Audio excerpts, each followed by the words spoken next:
Hey guys, so I'm here at Leslie Run and there's dead worms and dead fish all throughout this water.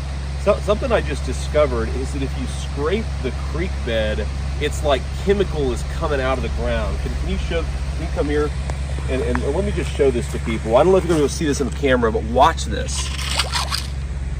Just see that chemical pop out of the creek. This is disgusting. Doesn't look good, does it? But we're going to set that aside for a moment, because I saw something today and it made me shake my head. But before I get to that, we're going to do something real quick first. We're going to step out of this current events thing, Ukraine, Ohio, chemical spill. Just step with me for a moment into some hypothetical village. All right, it's just a village. We've gone there before. Longtime viewers of the show will know this. You and I, we live in a village. Out in the wilderness somewhere. All right, we're not technologically advanced. Just 100 people live in the village. It's you, me, we got our huts and whatever, cattle, wives, children, whatever. As part of living in the village, especially a village like that, or it'll apply to any, but different people need to take different roles for the good of the village. And this is part of what I mean. Okay, we're in a 100-person village, bows and arrows. We need to know. We don't have satellites. We don't have internet. We don't have anything. We need to know if somebody's getting ready to attack us. Is there an invading army coming? So we would have somebody or some bodies, a couple people in the village. Their job would be to go out from the village, look around, see what's out there. We need to rely on what they say, that it's true. So when the scout goes out and comes back and says, oh my goodness, it's an enemy village approaching, they're 10 miles away, let's go, get your weapons. We need to, you and I, because that's part of that's one of our institutions. We need to trust implicitly what that person says. We need to know that that person has the village's best interests at heart. We need to know that that person is not biased, not corrupted. We need to know that that person is accurate. We will have a water guy, for sure. Because water's everything, right? You're going to die without it. We need to have somebody whose job it is to go out and procure clean drinking waters. You, I, wife, kids, everybody in the village can drink. So when drinking water guy, when that institution steps up in front of the village and says, good news, found a clean spring, disease-free, been testing it for a while, this spring is good to go, feed it to yourself, your kids, your cattle, your everything else, that is something we have to trust. We live in a village. We don't have time. We don't have the necessary expertise. When water guy comes and says, this water's clean, this water's dirty, you, if we're going to keep running as a village, we have to trust what that guy says is true. Otherwise, it's calamity. Otherwise, I drink the water and turns out it's bad. I'm going to get sick. Otherwise, I don't drink the water. Now I don't. And now you see what I mean? Institutions. As much as individuals, as a country of individuals as we are, institutions are a critical part of what makes any society, from a teeny tiny village to a gigantic nation of 300 million people. You must trust your institutions. And this, I want to focus on this. This is why, from the very, very, very beginning of Trump's presidency, this is why, if you've been watching this show for a while, you saw me screaming over and over and over again, not about Trump, about the institutions. When we were finding out about the corruption at the FBI, when things like COVID hit, and we found out the FDA completely bought and paid for, they've been caught on camera at this point in time saying, oh no, we essentially just take payments from these food companies, drug companies. We basically just take payments to approve whatever.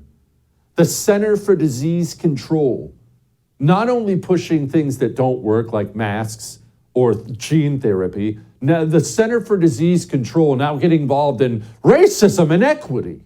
We have watched, you and I, years now of institutions losing our trust over and over and over again. FBI, it doesn't matter which institution it is. Our medical institutions in this country completely have lost my trust. And I was screaming over and over and over again that the people who run these institutions, the people who run the United States of America, oh, sure, they're all corrupt and powerful and rich and arrogant, all these things, but they are missing something, and this is something that is critical. They only stay in power as long as there is some level of trust in them from the citizens. If that goes away, not only do they lose power, we probably lose our country. You cannot have a nation or a teeny tiny village if the people do not trust the institutions. And I warned over and over again, you are losing trust, you are losing trust, you are losing trust. This is going to end the country. You are losing trust. And they to this day, they can't stop themselves. They won't stop themselves. So I have to tell you, I gave a little snicker when I saw the EPA come out and say this.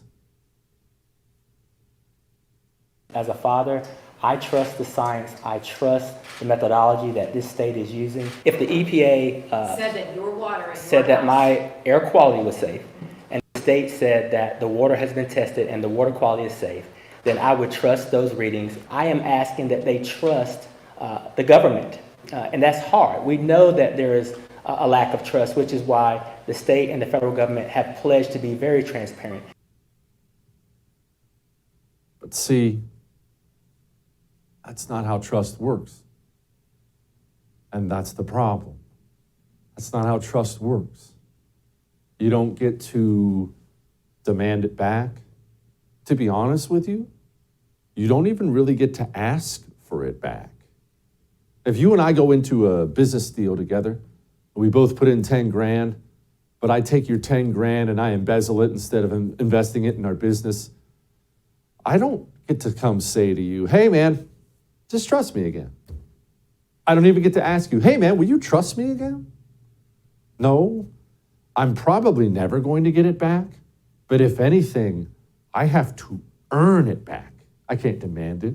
I can't ask for it. I can't censor it. Once it's gone, it has to be earned back. And that, for this government, seems like an impossible task. They're not even trying.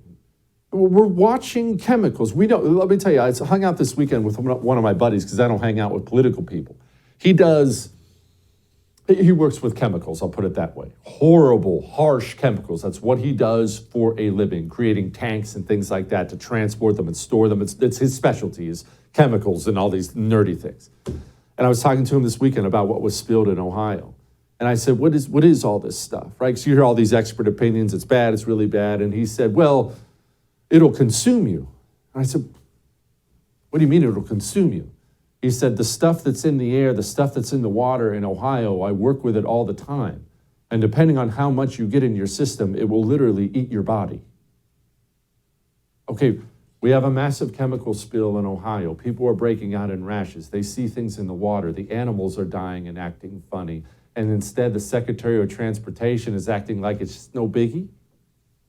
Look, rail safety is something that has evolved a lot over the years, but there's clearly more that needs to be done because while this horrible situation has gotten a particularly high amount of attention, there are roughly 1,000 cases a year of a train derailing.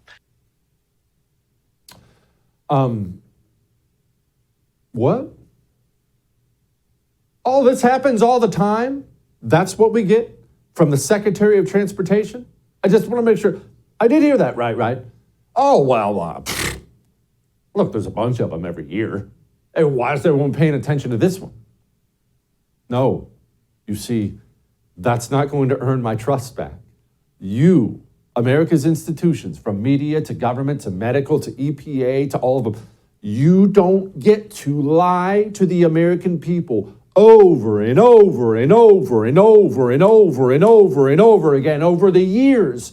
Corrupt, political, biased, lying over and over and over again, and then say, hey, trust us. Oh, I'm just asking you to trust us. By the way, it's no big deal. There's train crashes all the time. That's not how trust works.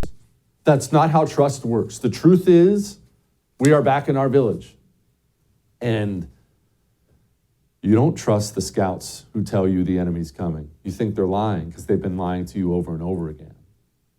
You don't trust the water guy who told you he found a fresh source of water. You've caught him lying over and over and over again.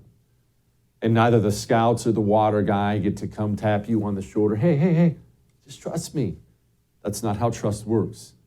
The truth is, our village because everyone thinks like you now. They've all been lied to, or at least a huge percentage of them do. The truth is our village is not going to be a village for very much longer unless the institutions in that village try to earn our trust back. And the same thing applies to the United States of America right now. All that may have made you uncomfortable, but I am right.